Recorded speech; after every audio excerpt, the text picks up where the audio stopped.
আমাদের এই যে 8 বিঘা জমি একই রকমের কেস। এখন এর মধ্যে থেকে আমরা বাইছে বাইছে 2-1টা আসতেছে, ওইটাই রাখতেছি, তারপরে আগুন ধরায় ধরে করতেছি। আগুন তাহলে কেন ধরাচ্ছেন? কি করবো, এগুলো কাইটে কোনো লাভ নাই তো। এগুলো নিতে গেলেও পরিশ্রম হবে, খাটনিও হবে, তার মধ্যে ওইগুলো জল শেষ করে গাড়লাম কত কষ্ট করে। এখন যদি ধান না হয় তাহলে তো পুড়ে ফেলতেই হবে।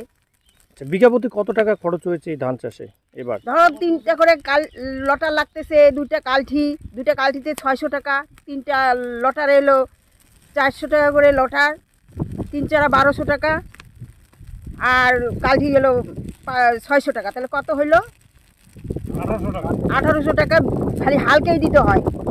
তারপরে তো হাজিরা মুজিরা আছে। এই যে এরকম একটা পরিস্থিতি, সরকারি কোনো সাহায্য বা এরকম কোনো অনুদান? হ্যাঁ, সরকার যদি আমাদের একটু দেখে তাহলে তো আমাদের ভালোই হয়, তাহলে পরবর্তীতে আমরা আরো করতে পারবো।